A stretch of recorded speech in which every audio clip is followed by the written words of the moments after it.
Hello, and welcome back to another episode of We Are Meant for More. Today, I have an extra special guest that I'm really excited to introduce you to, Carole Podell.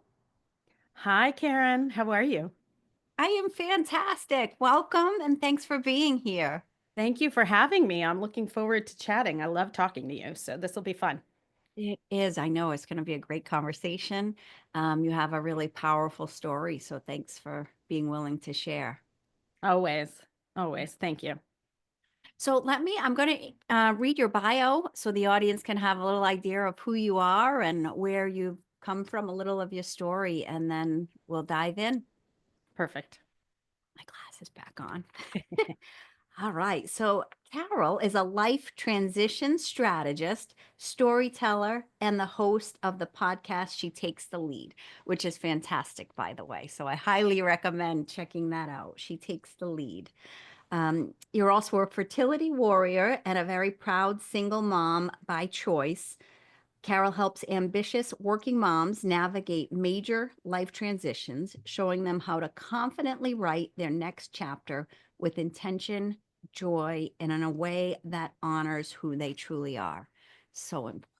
So Mm, important. So you have a really diverse 25-year career, which has taken you from Emmy and Peabody Award-winning broadcast producer to vice president in the multi-billion-dollar financial services industry. I mean, just as I'm reading it, it's like fascinating. Um, and with Sounds tiring, twice frankly. neurodiverse, the career itself sounds tiring. Um, with a twice neurodiverse brain, which we talked a little before the call, what exactly that means. So I will definitely want you to dive into that. Deal. Um, with that, you learned early on that if you wanted to succeed, it would need to be on your own terms by your design. And I love that you said our path needs not be straight, but it should be of our own making. Really, really good stuff. Mm, So tell us a little bit about you and just your story, where you started and how you got to where you are now. sure. Thank you. I, excuse me.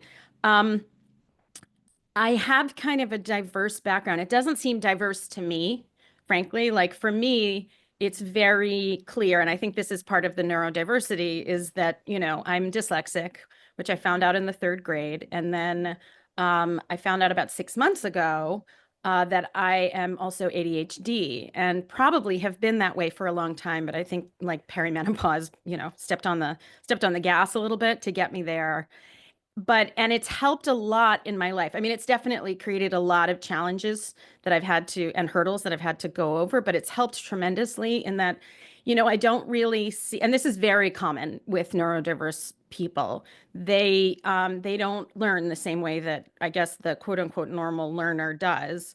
So for me, processing was always the number one issue. It took me longer to process, but once I kind of got it, I got it forever.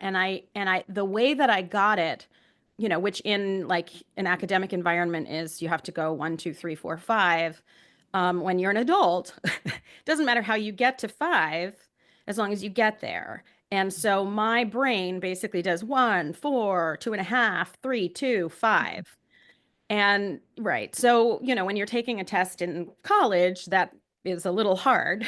But Mhm. when you're an adult and, producing television and working on major news events, or, I renovate, I do big renovations for in financial services. So, working with the architect and the contractor to build out another floor of the building, it's the same idea. Like my brain sort of tells me what needs to be where in a different way to land on the same goal. So it's become a real strength. It's a lot of neurodiverse people now, fortunately, call it like their superpower. And I definitely think this would be Mhm. part of my secret sauce.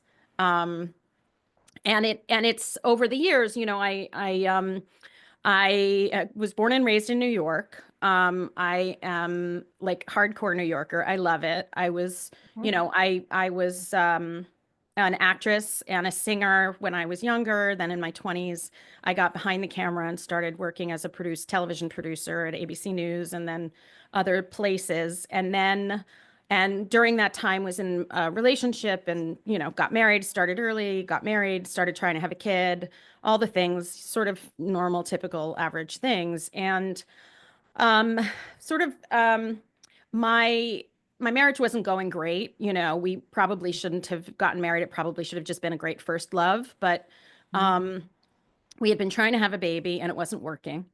And the marriage was kind of failing as well. Not that it had nothing to do with the baby part.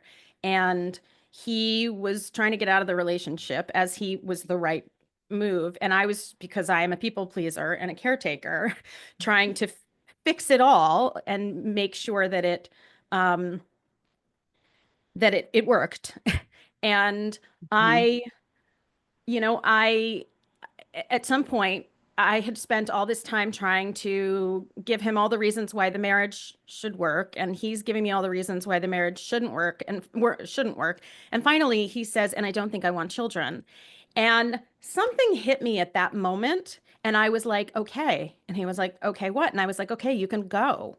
Like, you want to go. I get it, but that's a deal breaker for me." And it's funny. I mean, I didn't even realize how much of a deal breaker it is. And over time, I've now learned, I mean, that was five, almost, I mean, we're coming up on 20. So it was like 20 years, like it was like 15, 16, 17 years ago. And it was probably, and I was 34 when that happened, probably the first time that I'd actually made a decision that was entirely about what I wanted. It Mhm. wasn't about what they might think I should do or what my parents, or him or my friends or the image of what I do. I mean, I had a very fun, interesting job, that has I have a lot of great cocktail party stories, but then all of this kind of happened and, my life blew up. My relationship blew up, obviously. And then I was out in the world dating and, going to work at midnight doesn't really work doing that. And I wasn't actually doing it. I didn't love it anymore. I liked it. And I Mhm. was like, and that moment of making that one single decision, which was probably, like I said, the first real decision that was entirely of my own making, Mhm. opened the doors, like poof, opened the doors to my life, to me as me, because I finally understood in my body, in my bones, what it felt like to actually do something without worrying about what anybody else needs, wants, thinks. And it set me on a different path. And I changed I dated half of Manhattan. I didn't find him, I changed my career entirely. I mean, it took a little time to figure out what I wanted to do, but ended up working in, like I said, at hedge funds and then in private equity. And now I consult as well, and I mentor, and I mentor now after all of these changes. I mean, I even ran a marathon, never run really in my life. Like it was just like a wonderful experience to be able to say, I want that, and it has nothing to do with anybody else. And I now see how to do it. And then go do it, because I believe that a decision isn't a decision until it's put into action. Ooh, I love that. Thank you. And that is what I am doing now, really, I'm very action oriented, and I'm very much somebody who, I mean, I respect emotions, I respect feelings. Like I feel a lot. I'm a big feeler. I have, I really think that the stories that we're telling ourselves for women, and I think it often happens with, like, which is why I think my focus often is working moms or women, like highly ambitious working moms, or women who were working or want to be working outside of the home at some point, because the connective tissue between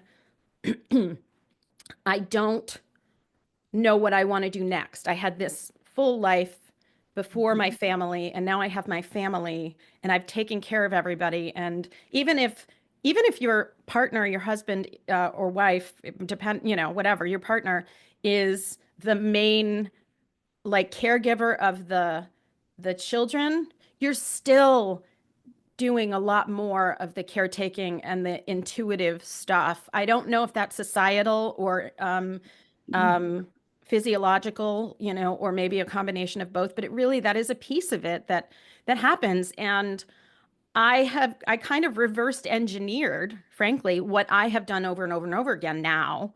And now I have figured out a way, step by step, of saying, need a change. I want to change. I want my life to look like X, whether that's from a divorce or just from a like life change, or, now you actually maybe have income and from another source, or you're successful in that, you can actually make a little bit of a shift. And that's very empowering. But I think often what happens is it's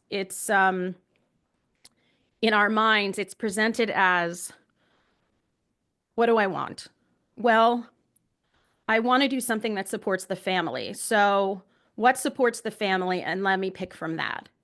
And the reframe of it, in my experience and what I do with other working moms, and in fact, also, by the way, it's starting to be interesting, but also women who are retiring, like women who are looking for that next step. It's an interesting transition, but it's the same fundamental things: is what can I do that I love, and then how can I help make it support the family? And that's the order of Mhm. importance. And I mean, I did it myself, but that's the key to it all, for me. And that's what I do, is really like help figure out what you want. And then again, decision's not a decision until it's put into action. And then let's get it into action. So that was a large, in a nutshell. But so much gold in what you just described. There's so much to jump into there. I'm going to start with the decision because I think, and as women, it's it's. I always found it hard to make a decision, even if it was simple. Where are Mhm. we going to go for dinner? Wherever you want to go. Oh, I don't care. Right. I don't care. I would Yeah. never have said, You know what? I'm really dying for Chinese tonight. Let's Right. do that. Right. Never. No. And when I started on this personal development journey, one of the things somebody asked me to think about was, well, what do you like to do? And it was like, I don't know. I have no That idea. face. I hope your viewers get that particular shot. That's the face. That's the exact, it happens every time. Right. It's not attractive either. It's wonderfully attractive. It's a very open, honest answer. That's the way we grow, right? Yeah.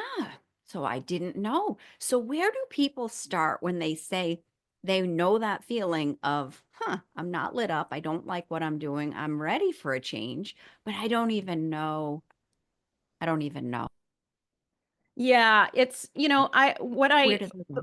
yeah, the work that I think is important is that, you know, we need to be honest with ourselves, in a non-judgmental framework. And I'm a big believer in, as once you stop judging everything, anything, you will stop judging yourself. Because, like, most of the time, the people who are judging others are actually their worst critics, and even if you've figured out how to like not judge others too much, it's still in your mind. So there's a link to that, and you have to be ready for that, is the truth. Like, that's just your own moment of aha. And then I have something that I call the clarity concept. And it's really step by step of some mindset and some practical work and discovery and exploration of what the start is, what your values are. And when I say values, I don't mean like morals or, like judgments or anything that's like good or bad. It's really like, what are your top three, sometimes five, but usually the last two fold into the first three. What are Mhm. your top three values that really hit your life? I can give you an example if you'd like. Great. I'd love it. Yeah, Absolutely. okay. My three values, my three value in this value system framework are um, family, learning, and purpose. So, and everything that I do, for the most part, when I'm aligned with what I'm doing. And I mean, the truth is, I am still a people pleaser. I'm very much a caretaker. I mean, I have a 6-year-old daughter. I have 2 aging parents in their 80s. I take care of them. I have a dog. I'm single mom. Like I'm all in on caretaking all the time. So it's not like, these values don't suddenly then remove all your problems. But the understanding of, so family, for instance, is a big value for me. And when the idea that I wasn't going to have a child, when my ex-husband, posed that to me, I had no idea that was a value of mine. I mean, I knew family was important to me, but I didn't understand how much it was. And by the way, knowing your values doesn't make it convenient. Like it's not, I'm Mhm. not a saint for saying my values are family. It's inconvenient sometimes, Mhm. Sure. you know? It can be a pain in the ass. Like there's not, that's why the judgment, you Mhm. have to kind of move out of that. But my family is just inherently, I have a small like nuclear family. It's just me and my parents, my external family, like, we've been in and out of each other's lives over the years. I love them, but I didn't really know them that well growing up. So like family was something that became very important to me. I have a lot of friends now that are my family. I've Mhm. adopted a lot of people in my life. And so when my ex-husband was like, and I don't want children, that's why that decision came so quick because Mhm. values truly, truly are for me a family. I worked with a woman who was like, when we were talking, she was like, well, here are my values. And she said family. And I was like, and as she was talking about it, I was like, our family is family a value for you? And not because she doesn't love her family, not Mhm. because she doesn't love her children or her husband or her, like parents or her cousins or her sister. It's just because, but she was saying it because she was like, well, obviously all moms are going to say family, but no, not necessarily. That's Mhm. and that's the intersection between telling yourself the truth and then understanding like, okay, what are my values? Because also purpose and learning are big values for me as well. Mhm. And they need to be prioritized too. So like Mhm. sometimes I do actually have to sacrifice the family so that I can have the purpose because that's Mhm. also what makes me going. And so that's the kind of jumping off point that I start with all my clients is to clarify what that is because then you can start the work because then you can start Mm. looking at what you're doing in every facet or whatever facet you're looking to change. I mean, it doesn't matter if it's professional or personal. And then say, is this aligned with what I'm doing? Well, it was yesterday. Well, is it today? I don't know. Mm. And then you can kind of start looking at and then I mean there's several other steps in it, but then you can start saying, okay, what do I enjoy to do? Like professionally, let's just say, like as a television producer, I loved organizing things and like making things work. Well, Mhm. that's a skill and a joy that I take that I was able to bring to my work in finance. But finance had better hours and more stability, which I also needed because I was starting a family by myself. Mhm. All of these things, the point being that um, the reverse engineer of it for me that then made me start to teach it was that um, the way that your life looks in your mind versus the feeling that makes you happy in your mind versus the feeling of your life that's actually making you happy are not always aligned. So getting them aligned is the priority. So important. Yeah. Yeah. The thoughts are congruent with what you're actually doing. Yeah. Yeah. So Yeah. good. Um, so calling attention to your actual title being a life transition strategist, when you hit that point, like what we were just talking about, Yeah. and somebody's actually making that change, and you even mentioned those entering retirement, oftentimes we're so defined by what we were doing, our job, just you feel defined. So making that transition, how do you help people? It's almost like a change in their identity to let go of that portion of who they were. Particularly came to mind when you said about retirement. Like that's big when you're defined by your work and now it's not there. Yeah, it's huge. I mean, I've been defined by my own work. I watched my parents, who were both quite successful in their professional careers and very much their identity, excuse Mm. me, as well. It is, I mean, just in terms of age, like they're in their 80s, you'd think at that point they've kind of gotten something. No, they take great pride Oh, in what they did, you know. yeah. Um, it is you actually said it. It's the letting go of the idea of your identity as it was and adding to it. And that's Mm. also the reframe, is the adding to it, not the like disregarding it. And that I think is very important to keep in mind as you're trying to do all this, is that the it's the addition to it. I didn't like go to the hedge fund and like never take any of my skills or my behavior, by the way, and remove it, from my presence at the hedge fund. Like Mhm. there's a lot that's similar. The work that I did there, the department and the team that I work within is a macro hedge fund, which basically means that looking at the you're looking at the stock market, you're looking at your trades based on what's going on in the world, which is basically news. So it's very much like of the minute. They're very smart, they're very fast, which is exactly the same as the division that I was working in television, which was news emergencies. So when something came out that was, like we're breaking into this, I don't even know if they do it anymore because who the heck watches like television that's live, but it used to be that we're breaking into this, this program to tell you what's going on in the world. Now we have social media, it's not necessary, but so there was that commonality. And then instead of saying, okay, I'm going to completely transform into this other person that works in a hedge fund, Mhm. I'm bringing myself to the hedge fund. So, you know, I I am maybe a little, in a room full of linear people, I'm generally the creative person. In a room full of creative people, I'm generally the linear person. So at ABC, I was always in a room full of, or not often in a room full of creative people. So I was tasked to be the more linear person.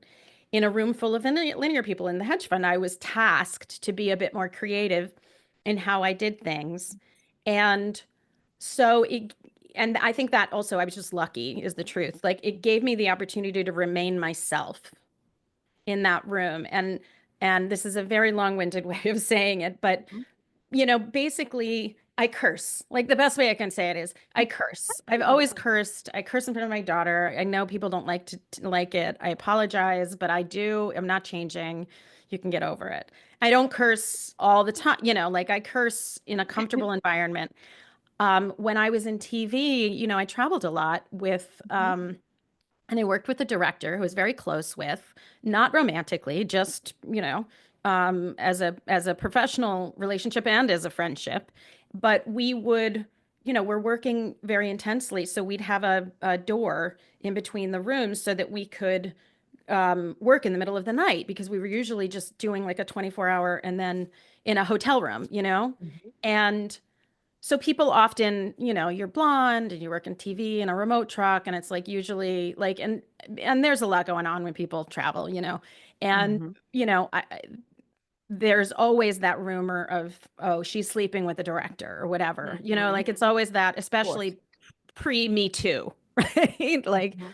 so I found it was very useful when I walked into a truck, I would, you know, tactically find there's usually one person who's like the alpha in the truck, who's like a little bit of a hard ass.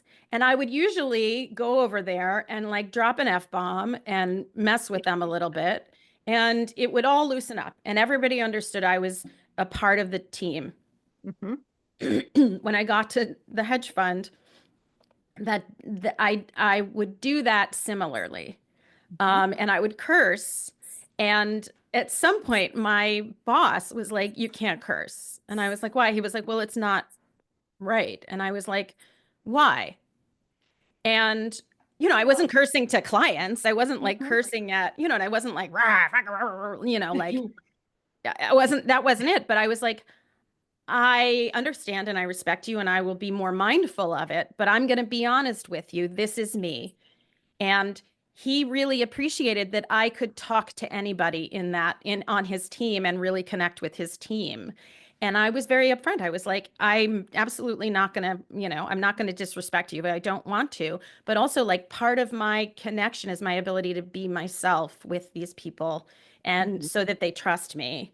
And having those open conversations with people, knowing who is a safe person to have those conversations with in that Mhm. environment makes a big difference. So I'm going to go back now to answer your question in terms of like letting go of your old stories, of your old Mhm. past and your old identity. The answer is you're not letting it go, you're adding to it.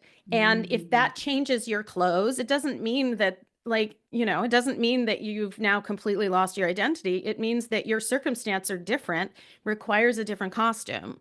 Mhm. It's the costume you like to wear within the new thing. So it's still you, it's just adding to it. It's not like I'm not wearing, like, when I was in the second grade, my favorite color was purple, and that's all I wore. I'm not only wearing purple now still. Like I'm entitled to change and add on to my life. And that's the framework of the next step is the identity. You still have those stories. You're just adding to the stories. Mm. You're adding to the experiences. And that's also and this is a big one for retirees as well as women who are coming out of coming back into the workforce after being home, Mhm. is that you're not negating what happened, what you learned in the last few years. You're bringing it to the table. And they're both very hard societally to get back into, to like do that societally. They don't support it a lot. But I find that when you're actually bringing it in a way, when you're delivering the message in a way that somebody else can hear it, when you're focusing on what they need, but also you are comfortable with who you are, that actually fills the gap of the connection, often. Mhm. That was very long, but that's my deal. Yeah, no, it's so interesting. But I love that whole reframing it. You're not letting go, you're adding to it. So Right. that's really helpful and that's so beautiful. That feels Thank you. better too. Yeah. Yeah, I mean, I don't want to let go of I don't want to let go of everything that I've done before, including my marriage.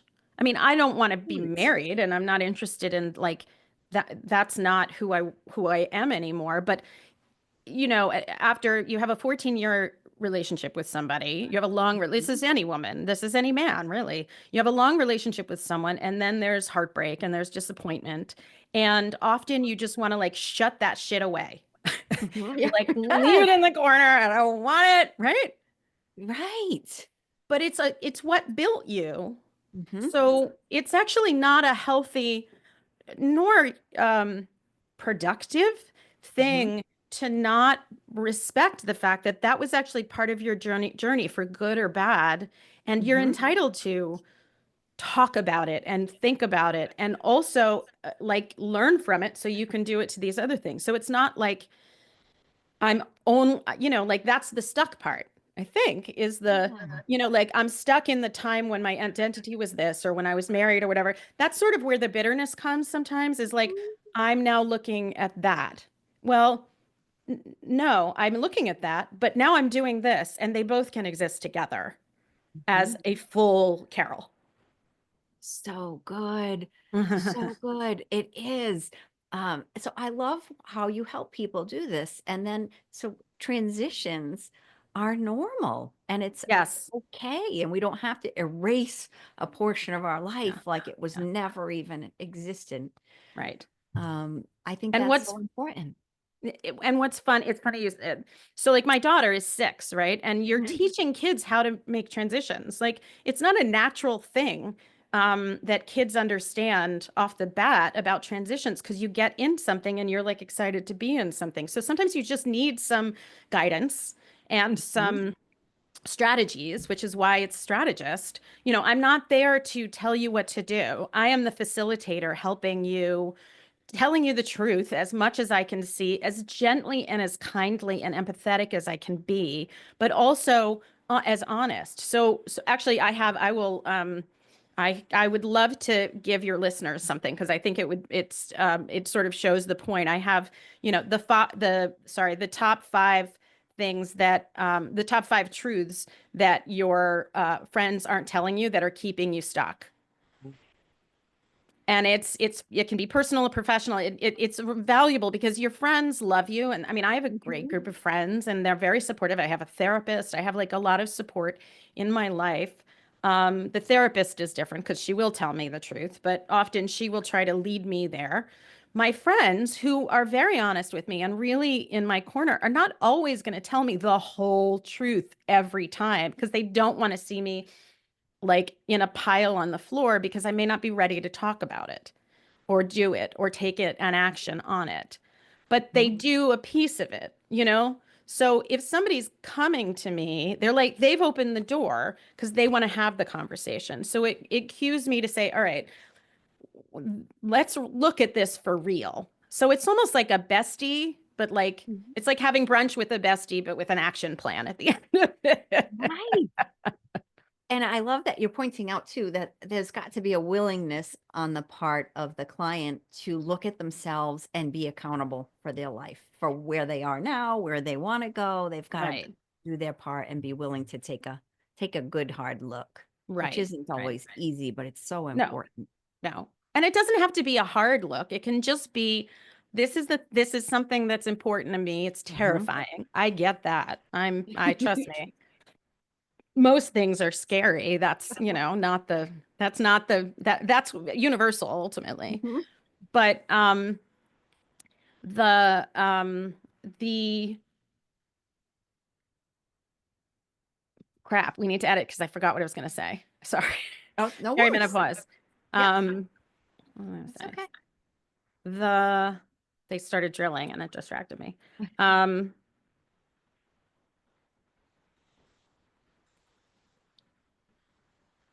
transitions, crap.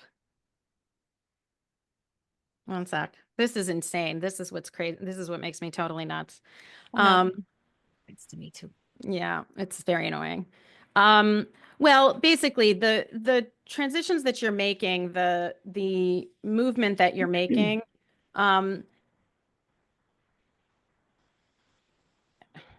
I'm just going to go back a little bit, if that's Mhm. okay. Yeah, Okay. of course. Okay. So my Yeah. daughter is 6 and we work on transitioning, like transitions from, getting out of bed to coming into the living room or transitions from eating breakfast to getting ready to leave. Like these are hard for kids. It's not an innate Mhm. thing, and it's not an innate thing for others. And we need strategies. The kids need strategies and we need strategies, but our transitions are bigger. They're loaded, they're emotional, and people are not always ready to um, do it, to make those changes, which is why Mhm. I say that I facilitate it because um, someone who comes to me, I'm not I'm not selling, I'm not selling snake oil.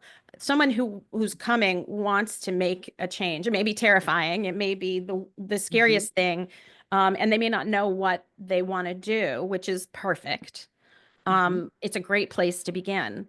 But the willingness of it is the piece. My dad, his second act actually was as a hypnotherapist, Oh my which was gosh. crazy because he was like an executive in TV. Like it was not, Oh, wow, that's yeah. amazing.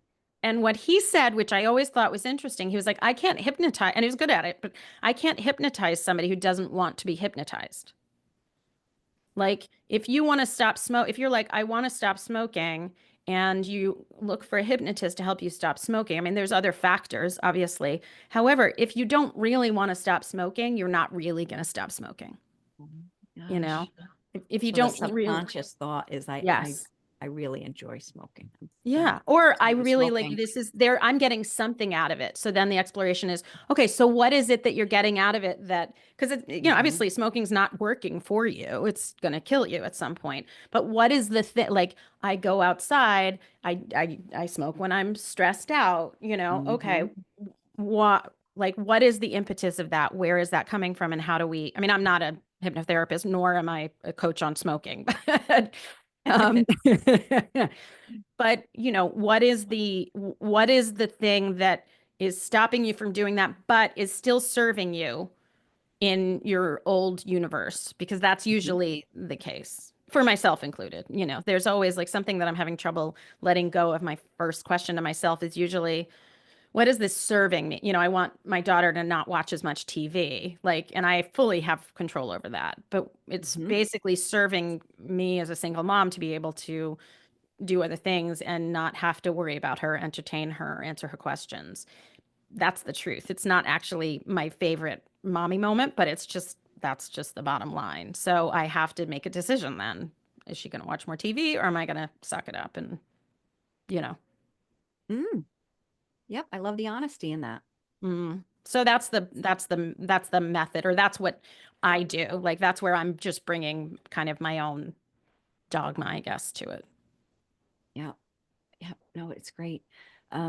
And having someone like yourself, a strategist, a mentor, a coach, so important to help you through the process and to navigate what comes up along the way. Yeah, yes, I consider myself a mentor, Hmm. more than a coach. But yeah, I mean, the thing is, once you go through this, once Hmm. you understand this, the world opens up. You can make more money, you can do a job that you want to do. You can find a relationship that you actually want to be in. You can start a hobby that seemed insane at 50 or 30, you know what I mean? Like, once you kind of go through this process, once you have gone through the clarity concept and gotten into action, it's a repeatable process. So you can just go over and over and over again with it and actually do what you're wanting to do. And because you start doing what you say you want. And it's not always what you really realize that you want, but at least then you're like, okay, well, I did it. It didn't feel or look like what I wanted. Oh no, what do I do now? Well, try something new. You now know how. So that's the mentoring that I do. That's the work that I do, is really like the framework of empowering is such a like you overused word, but really like giving you the say, giving you the power, giving her the power to really um, serve herself while she's also serving others, which is Hmm. part of being, a mom and being a spouse and being all the things. Yeah. Mm. Who is the listener that they're sitting here right now that would be ideal to reach out to you? Who do you love to work with? Who kind of lights you up? And Oh, I love the highly ambitious, uh, like badassy girl. I mean, I'm a badassy girl. That's yep. like, she's got her inner badass, but she's really been like pleasing others, so she's forgotten that she's a badass. But she knows she is somewhere in there, but she's like, so she has these like sparks of badass, and then she has these sparks of like, I can't do that, or, like, I got to get my shit together, like that kind of moment, so like, and then it's like, there's usually like and then there's like a big, they want to do something big that they're high, that she's been, she's like keeping a secret on. She doesn't want to say anything, because it's gonna probably upset the apple cart, but it's big, it's like a big desire. That's really the sweet spot of like, it's a secret. It's, I really want to do this, but I've never told anybody, but it's exciting Mhm. to me. And I think that it would be fun, and it's terrifying. And,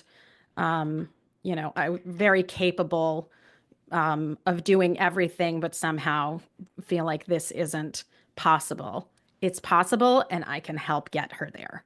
Like, that's my fave. Mhm. Yeah. So to the listeners out there who are having that feeling, reach out to Carole. Please do. Oh, It's carolepodell.com, and you can go to my contact and reach out to me. I will put the little present, the 5 tips of the truth that your friends aren't telling you.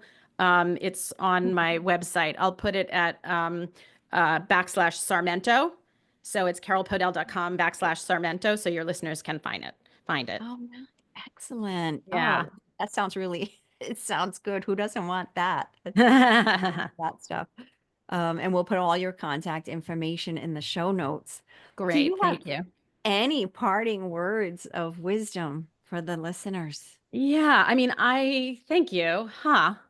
Well, I guess I would say, my podcast is called She Takes the Lead. I have a podcast, as do you, which is, and we're very much in tune, right, Karen? Like, you talk a lot about similar things that I do.